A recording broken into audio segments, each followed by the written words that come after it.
Hi, my name's Eric, welcome back to my channel. Let's talk once again about Madonna. Today I'm going to react to and analyze 3 more of her music videos that you requested. Those music videos are in chronological order: Papa Don't Preach, Love Profusion, and Dark Ballet. Before I dive in, let me know in the comments down below what 3 Madonna music videos I should react to next. Check the description box for a link to a list of nonprofits you can donate to. Please subscribe to be here when I post new videos, and hit the bell icon to be notified when my videos go live. Without further ado, first up is Papa Don't Preach.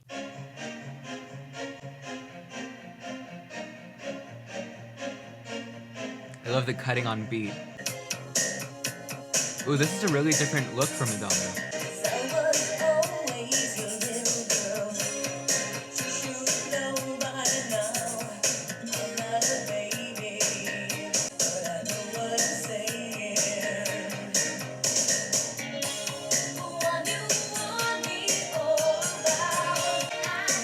I like the shirt.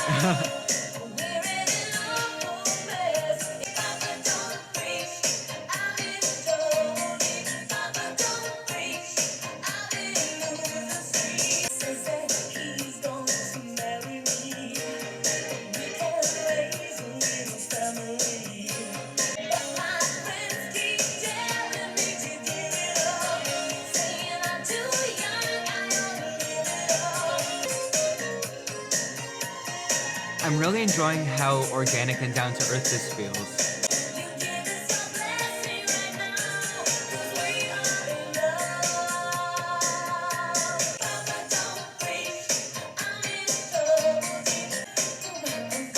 The switch in who's dancing, I think, is important.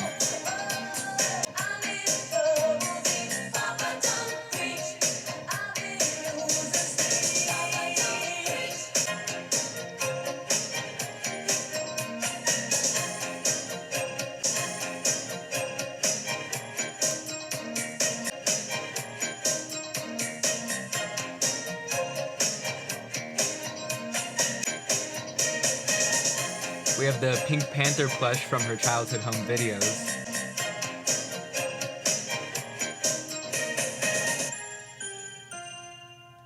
Oh, that was a nice ending. I really liked that. I really appreciate how this video had a very clear narrative despite having no actual dialogue. The first element that I want to talk about is this sort of distinction between literal Madonna and I think a sort of figurative Madonna, which it's sort of ironic because the figurative Madonna, the sort of narrator who is interpreting the story metaphorically through dance, is closer to real-life Madonna than the Madonna in the main literal story of the music video, the love story. Because the Madonna who's singing and dancing is like a retrospective Madonna or a sort of Madonna's conscience. That Madonna, the Madonna we know, is glammed up and dancing and singing and expressing herself, and I think a lot of the movement of the music video is in that direction. And when she embraces her love of this guy, they also dance together, and we see Madonna, the narrator, stop dancing. She doesn't have to express that yearning through dance. It's her real self who can be fulfilled in that way. And that Madonna being so glamorous is a big contrast to Madonna in the story, especially her boyfriend, who we see working as a mechanic and covered in grease. We see him doing physical labor and being basically visibly marked by it. It's not hard to sort of fill in the blanks and see him as this 1950s sort of greaser archetype that Madonna's father would want to keep her away from. I also think the costumes are no mistake. Her black and white striped shirt that she wears throughout most of the video, particularly when she is at home, reminds me a lot of sort of a stereotypical prisoner costume, which is in stark contrast to the vibrant red color of the dress that she wears to go dancing with her boyfriend. And I love that moment of recognition, I think on the ferry with that older couple. You can tell it's the kind of couple who have been together for decades and they see themselves in Madonna and her boyfriend, which is that sort of confirmation to Madonna that she is going in the right direction in her love life despite this conflict with her father. I also think it's interesting that when Madonna goes out dancing with her boyfriend, her father has fallen asleep on the couch reading the newspaper and there is a model ship behind him. And then moments later, of course, Madonna and her boyfriend are on a boat and the older man in that couple is also holding a newspaper. I think there are different ways that you can interpret these parallels, but just using these images in sort of their most stereotypical form, a boat is an image of going out and leaving home and finding fulfillment through some sort of journey, which is basically what happens when Madonna gets on this boat, this ferry, with her boyfriend and, goes and dances with him. And then newspapers are very literally a way of conveying information. In movies, they're often a way that a character discovers something. So the father, I think, knowing that in real life and in the story, Madonna was raised by a single father, he has this life of journeying to love behind him. His eyes are shut to this sort of information that he could have about what true love is. The older couple, knowing that they have had this fulfilling love life together, or at least assuming that, they're still on the boat. They have still got the newspaper in their hands. That's the direction that Madonna and her boyfriend are going in, as opposed to the sort of loneliness but security of her father. In general, I really, really enjoyed this video. I like the blocking. There's a lot of, I think, very cinematic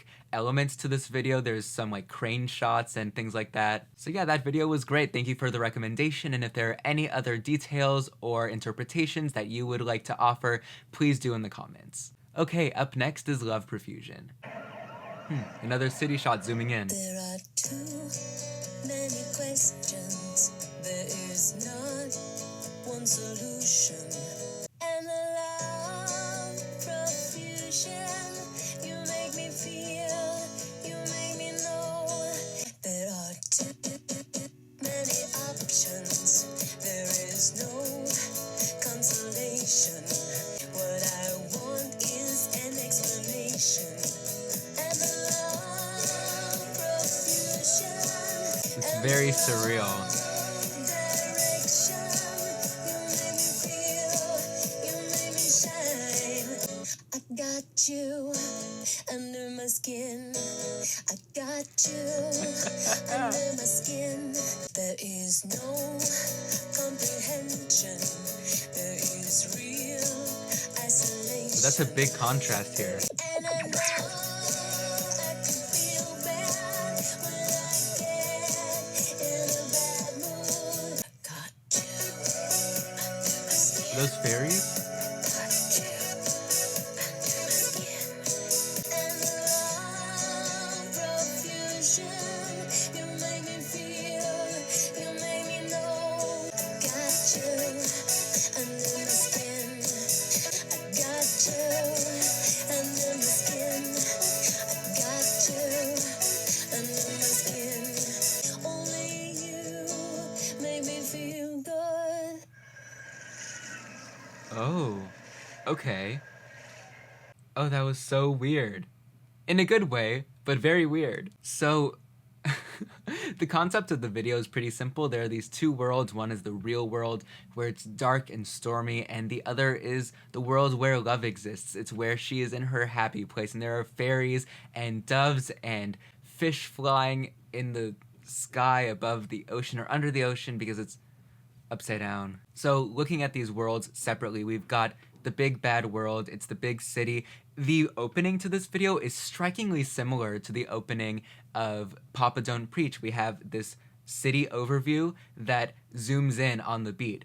Very weird parallel. I wonder if that's intentional. Of course, it's at night and it is pitch black and starless. No one else is on the street, and then things start happening, right? First, the leaves are blowing, and seeing autumn leaves, it's all these dead leaves. The seasons are changing, and we're heading towards winter. We're moving towards this darker, colder time in contrast to the tropical summer paradise of the world of love. And then it starts getting really bad, and all of this debris is flying at her. There's cars, I think. There's lightning that I imagine was produced in studio, so it looks a lot like camera flashes. So I don't know if that was intentional, like if she was supposed to be saying that part of the storm is media attention, sort of like in the Substitute for Love music video. But I can just see her in studio for like a very long time, walking on a treadmill with wind blowing in her face and them just intermittently throwing things at her and flashing lights. I imagine that would have been really fun to film. I mean, there's even a contrast between the editing in the dark and bright portions of the video. We have these really jagged sort of cuts and very sudden instances of zooming in in the night scenes, and then the day scenes have these very gradual sort of turns and zooms, and it's all very fluid and nice. So speaking of the love world, first of all, it seems to exist outside of time. It is day and night at the same time, but I do think gradually she walks towards the light and towards the daytime. First, we have flowers growing in sand. Flowers, generally, do not grow in sand, but that's the point. It's something beautiful blooming where it shouldn't. It is love creating possibilities in an otherwise deathly world. And then she crawls on water and her dress doesn't even get wet.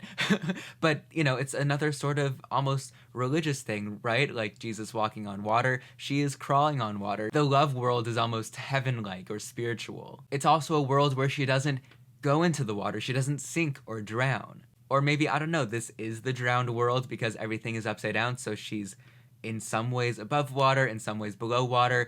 The mechanics of it are not always entirely clear because the fish are technically above the surface of the water, which implies that she is underwater, but she's also on the same side as the clouds, so I don't know if it's meant to be picked apart this closely. But she also walks on a path of rose petals in the sky. Where else do you see a path of rose petals other than like rom-coms where one partner is trying to surprise the other, so they lay out a path of rose petals to the bedroom, and then there's like rose petals in the shape of a heart and like a box of chocolates and whatever, and it's their anniversary, and it's so nauseatingly cute. That's what Madonna is embracing here. There are white doves around her, biblical symbols of peace. There are fairies, which literally are the titular character of fairy tales, of fantasies. And then it gets weird, because it wasn't already, when Madonna is engulfed in fairies and then evaporates. So, what does that mean? Again, this is one of those things that you can take multiple ways. If you're a pessimist, this is her crossing over and dying. She went from the darkness to the light. But also, in that way, it's sort of like heavenly and optimistic. She didn't go to hell, she went to heaven because of this love. But also the love then, through that logic, killed her, so... But, you know, picking it apart in a way that's a little bit less morbid, she was engulfed in this sort of hug, right? It's all of these little magical creatures coming to give her just such a big hug that she just poofs into midair. Because there's destruction in both of these worlds, right? In one world, in the dark world, the real world, she is basically eventually going to get hit by some piece of flying debris. There's going to be a car that comes and hits her. There's going to be lightning that comes and strikes her.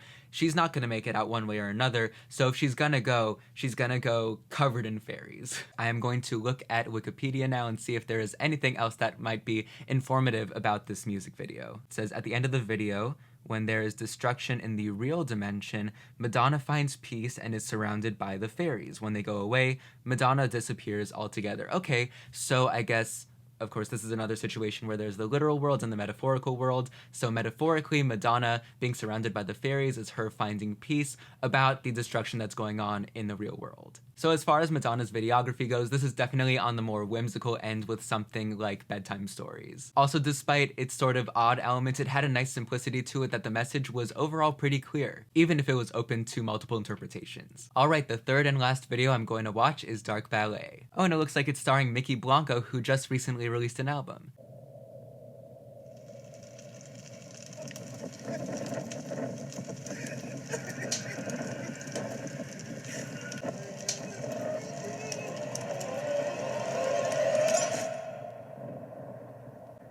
It's a beautiful life, but I'm not concerned. I can dress like a boy, I can dress like a girl. That's going to be important. 'Cause your world's obsessed with fame. 'Cause your world's in so much pain. Up in there, it's a beautiful plan. The look of the video is very dark and almost sepia toned. People tell me to shut my mouth, that I might get burned. 'Cause your world is... Can you hear the heartbeat pulsing? Thy kingdom come, thy will be done, on earth as it is in heaven.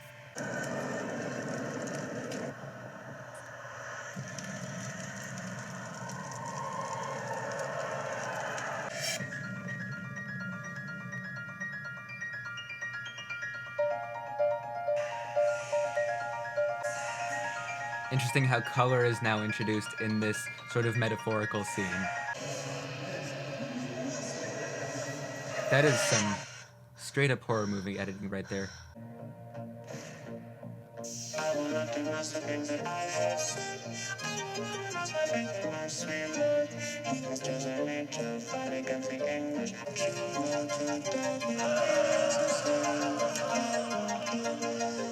With all these emotional contrasts, her acting is really impressive.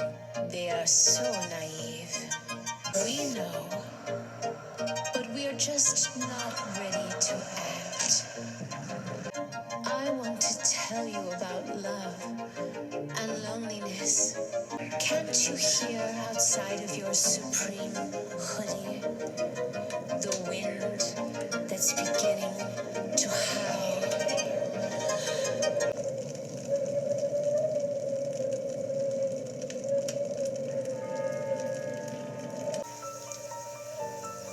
There's a lot going on with the color It's a too. beautiful life.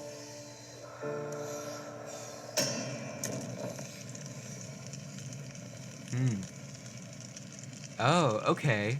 So that's pretty literal. So Mickey Blanco was playing Joan of Arc, so the video opened with a quote from Joan of Arc and ends with a quote from her saying, "I have walked this earth, black, queer, and HIV positive, but no transgression against me has been as powerful as the hope I hold within." Which would explain why at the end of the video, her Joan of Arc character wakes up after being burned alive. So there's a lot going on here. I'm going to just go through the video and see everything that I can think of. First one being, of course, the casting of Mickey Blanco as Joan of Arc, obviously putting her and her identities in the position of someone who fought righteously and was persecuted for it. There are different parts of this story that are color graded differently to tell us different things. There are, of course, the scenes in black and red, which are the burning scenes. There are the scenes in these sort of sepia tones and sort of cool blues when Joan of Arc or Mickey is, I guess, imprisoned, and then these scenes with these sort of deep, rich purples and oranges when we are in Mickey's imagination. Of course, with the drab color grading comes this drab sort of wardrobe, which contrasts very starkly to the very glamorous sort of gold costume that she wears in her mind when she's dancing and pointing the finger back at her accusers. Something that I thought was significant was the moment where the song says that this world is obsessed with fame, and then we see these sort of sculptures of holy figures. So of course, maybe this is Madonna saying that we treat celebrities like holy figures, or we treat holy figures like celebrities. You know, casting these figures who in their time or in their stories were very humble and preached humility, basically in gold and these giant statues, there's some irony to it that I think Madonna is tapping into. We have these shots with these religious figures who are persecuting Mickey and sending her to her death, and their eyes are cast in shadow, but we also get these visual indications that they are almost soulless. And we see these sped up sort of sequences with their heads moving. It's sort of a technique that we see a lot in movies where characters are possessed, the implication being that these people who are supposed to embody holiness are really possessed by something unholy. But we do also see scenes like that where Mickey's character is edited in that way. So I think it's just these whole circumstances that are sort of characterized by this evil possession. Another sort of casting choice, all of the characters who explicitly accuse Mickey and send her to her death are at least appear to be men, whereas in the crowd who watches her being burned, we do get a few women, but those women are crying. So there's this impression that while these women aren't necessarily quite as antagonistic to Mickey as these other men, they might sympathize with Mickey, but they don't want to align with her so as not to endanger themselves. There are some metaphors here about, I guess, the dangers or convenience or the sacrifice of comfort that can come with allyship. There's also, I think, a lot of irony to the way that Mickey's character clings to the cross, and we see the cross displayed. In, of course, Christian theology, the cross represents the persecution, wrongful persecution, and the sacrifice of Jesus.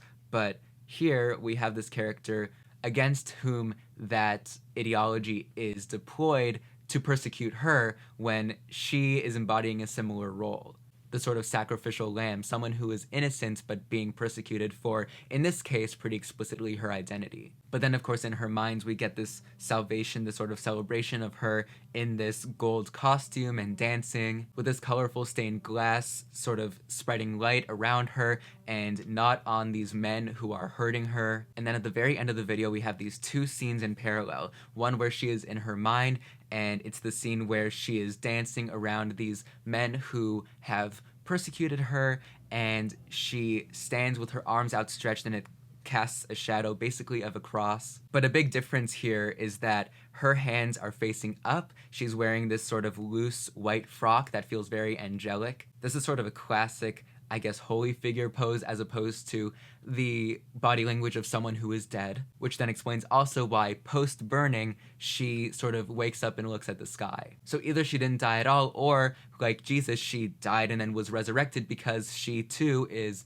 a holy person. So very simply what the video is doing is positioning someone who is Black and queer and trans and HIV positive as someone worthy of sanctification. And even more fundamentally, someone who is worthy of respect and not being hurt and persecuted. So the video is very bold and clear about what it's trying to say, and I really like that. She is the star of the video, just like Madonna herself has been uplifted as a celebrity, just like the world is obsessed with fame and treats these holy figures as famous and sort of collapses the boundary between the holy and the popular, I guess. Mickey is embodying both of those things. We did have that one shot of Madonna, and I wasn't totally sure what role it played, but it does appear that Madonna is supposed to be one of the veiled nuns, the nuns who are crying for Mickey. Again, there are a couple different possibilities here as to what that means. Either Madonna is saying that the nuns, including herself, aren't responsible for this, they are bystanders, they are powerless, so maybe in the society and in our real world, women are sort of powerless as pawns in this system, or possibly even likelier, Madonna is interrogating her own role in these systems of harm. But as always, I'm totally open to your interpretations. I'd love to hear them in the comments, and if you have any other sort of details or trivia to add, please do so. So as far as favorites go, I really enjoyed all of these. I think I enjoyed Papa Don't Preach and Dark Ballet the most, and for very different reasons. Dark Ballet was, I think, so bold in its message, just like the God Control video. Again, sort of hard to watch too, though. The Papa Don't Preach video, I think, was sort of different from what we usually see from Madonna, you know, down to how she was styled in the video, and I thought its sort of cinematic quality was really fun. But I really enjoyed all of these music videos and all of the other Madonna music videos that you have recommended, so thank you so much for your recommendations. As always, let me know in the comments down below what music you'd like to see me react to and what other topics you'd like to see me cover on my channel. Check the description for that donation link. Please subscribe to be here when I post new videos. Thank you so much for being here. I hope you are staying safe and healthy, and until next time, that's it.